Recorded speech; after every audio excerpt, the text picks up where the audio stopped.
Welcome back to Navigating Between the Lines, you guys. My name is Maggie Fowler, your host. We are doing something a little different around here for the next few weeks. We are going to be running it back. I'm coming up on 1 year of this podcast, and there are almost 50 episodes sitting there that I have not listened to since I recorded them. So I thought it would be fun to go back to a few of them and see what I said, what I still believe, what has changed, and apparently how quickly I used to talk. Because episode 3, you guys, between the minutes, uh, it is a 9-minute episode, and somehow I discussed being busy, William being born early, how fast time goes, my grandma Sandy, and looking at the moon. 9 minutes. I think I had like places to be, apparently. But listening back, the thing that got me is that I was already talking about something that I'm really still figuring out now. What are we busy doing? And after the summer that I've had, that we've all had, I know I am going to take some responsibility for this one. We talk all the time about how fast life goes. We say the kids are growing up way too fast. Summer flew by. I can't believe school's going to start. How is it already August? And then we turn around and we fill every available inch of our lives. Why don't we just clear the schedule more? I was thinking about this so much this week because we had to be out of the house, I think, early morning every single day. And there's probably two sides to this, but I think I'm in the camp that I've just been a little overwhelmed with everything that we have going on. And it's mostly because of me. If I just didn't even have anything for the morning, a slower morning, I made bacon and pancakes this morning. I was like, we've had no time to do that. You're just grabbing something quickly and going. Anyway, why don't we clear our schedules more? Why am I always acting like everything needs to be done right this minute? I think one thing that changed for me since recording this is that, Maggie, you have control over that.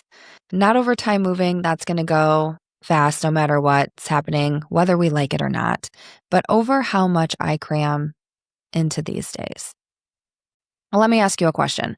What did this summer teach you about what actually deserves your time? And if you're sitting there being like, no, we had the best summer ever, it was great. I equally do feel like it was the best summer ever. I joke right now. This is the summer that my kids are going to be like, this is the summer that mom got us a donut every day, and I'm getting a donut too. I think in my mind, though, my calendar was filled every day. Even if it was a dentist appointment, it's like you're running from a camp to an appointment, or maybe you don't have a camp and you're doing whatever. I'm just saying I was looking for more slower days consecutively is what it is. Not just one home day or one day to go to the beach or one day to go, to the pool, whatever you want to do. I wanted a week. Maybe I just need to take a summer vacation and go up north. Maybe that's my problem. Talking out loud. I think I'm on a rambling session. I got to stop. Okay, let's go back to the original question.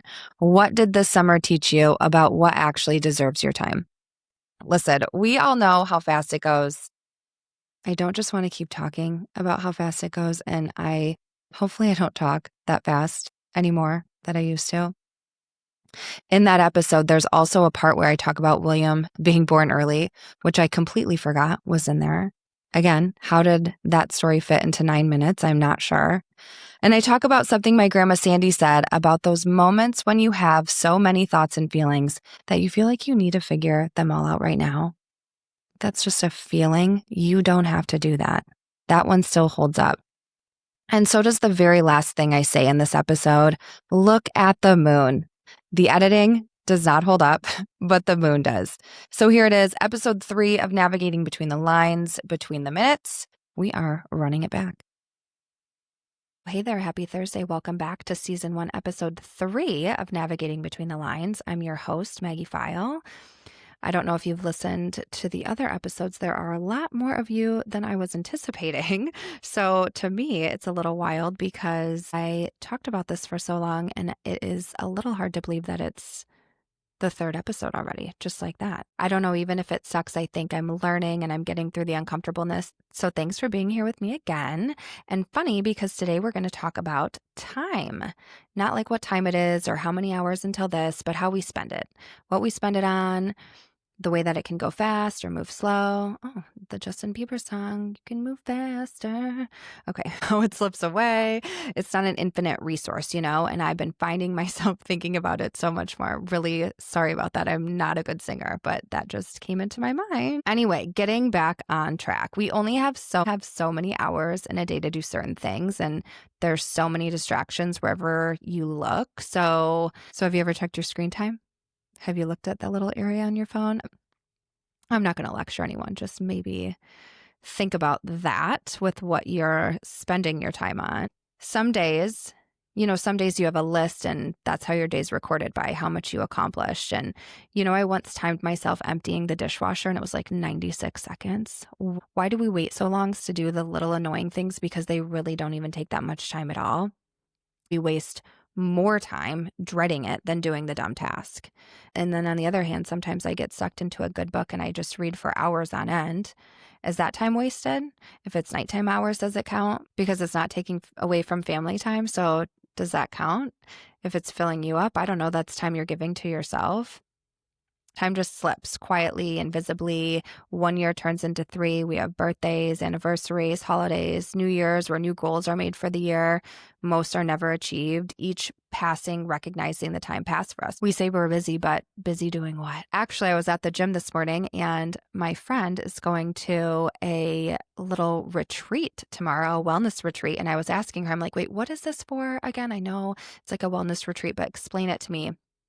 And she's like, her friend that's putting it on is like, our schedules are so busy. We're always running from one thing to the next. And I'm like, oh, we are literally in a time in our life where we have to schedule time to take time to rest and relax. I mean, you get this, right? And sometimes you just have to remove yourself from the daily grind, the daily hustle, whatever it is, to kind of come back.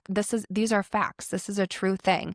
I mean, I'm a little kind of want to be invited because it kind of sounds great. Maybe next time. But don't worry, I'm not going to go down a road about productivity or how to fit more into your day. And I'm very aware that there are seasons where we really are, quote, busy and, there's work and nonstop sports schedules, and I'm not discounting any of that. This isn't a how-to podcast. It's how do we relate to all these things that we navigate together, because there's somebody else that's in your same boat doing the same thing. So I think my goal is just to be aware about noticing the time before it slips away. And I think we could all do a better job at this. I know for me, by slowing down the last few weeks, school started, we're staying in town more, we've got Saturday football games, and I find myself in a new schedule where I'm like, I feel like my time's balanced, if balance can be a thing. I've got a couple stories for you today. I was driving home from dinner last weekend, and when you get the chance to meet up with an old friend and you're talking about the good days and laughing about how you used to be. Anyway, I was just happy, right? And I was driving home past the children's hospital. I passed it a lot, I guess, but it was nighttime. It was all lit up. And the thought just hit me. I'm like, there are so many kids in there. There's so many families in there. After visiting hours are over, like, are there kids alone? There's babies in there, I know, because my son was born at 31 weeks and he spent 38 days in there. It was my first baby, and 38 days in the hospital, you can't bring your baby home. But, the beeping monitors, the preemie diapers, I can still smell the hand sanitizer in there. If you've been in there, you definitely know what I'm talking about. It's like the hand sanitizer has this distinct smell that you can never forget. Okay, anyway, but one day you're worrying about lung growth and finished bottles, and now all of that's kind of a blur. Like, survival time is strange. It crawls, but also rushes, takes everything from you. And then one day you wake up and you realize you aren't surviving anymore. You're like, oh, I'm back living. And now my tiny 4-pound baby is a middle schooler. I say it every day, like, where did the time go? Why are you so big? You're almost as tall as me. Stop growing. And I know you feel the same way. We all watch our kids grow up right before our eyes. And then there's the ordinary markers of time. I get my hair done every 7 weeks. I'm blonde, so that's the deal. And before you're like, who cares how often you get your hair done? This was a marker of time for me because 2 years ago on July 17th, I went in for an appointment. It was 2 years after losing my mom. And I can tell you that I barely acknowledged the day that I was sick. I was traveling. I got back at 1 a.m. the night before, was up at 6. I had to go drive to Detroit for a meeting and came back, did my hair appointment, went to dinner. And really, I should have cleared the schedule. I traded my health that day for what? Nothing that I had was that important. I could have traded it for a different day. But the week after, I crashed like completely, like a complete little depression spiral, not making light, but was going through all the motions. And then all of a sudden I was like, boom, I have another hair appointment today. But it was a reminder that that time flew by and I didn't have anything to show for it. It was time that literally slipped away. And then there's a day like yesterday where I thrived, where it feels like you fit a whole week into a day. I had a 45-minute conference call, covered 36 topics. My friend and I, we said only if these phone calls could be recorded, I would never have to record a podcast again. But honestly, I don't think I carry enough liability insurance to release those phone calls. So maybe another day. But we had 0 things on our calendar for the evening, 0. And time seemed to completely slow down. Space free, taking it all in. Busy doesn't always mean meaningful, and sometimes busy is just a way to avoid being still.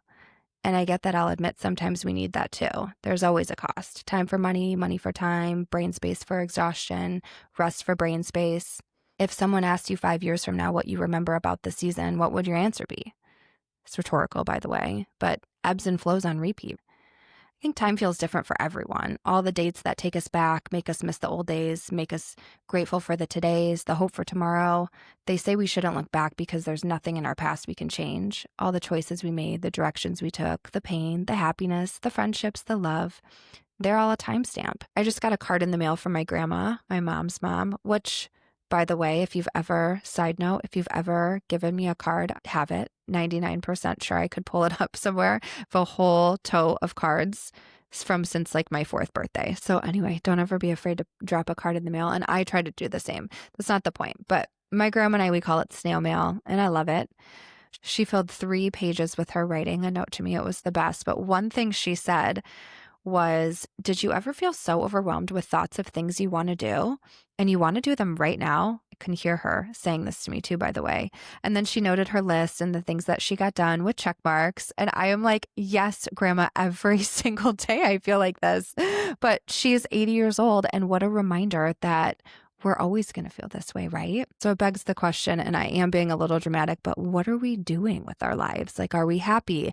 Are we fulfilled with what happens from sun up to sundown? And if not, what can you change? I think realigning with values and making sure our priorities are in order is something we talk a lot about at our house. I feel like every week, what do you want to accomplish this week? Or what do you want to do? Again, I'm not trying to say what you should do. I'm just giving you what we do. It's how we can create the meaningful time in our family to sit down and connect. Because we can't stop the years from moving, but we can choose how to meet them. So maybe today, take one moment to stop, look around, notice something small. Did you catch a glimpse of that sliver moon this AM? Oh my gosh, she's been real pretty lately. Did you notice the warmth of your coffee on the way to work or the school drop off?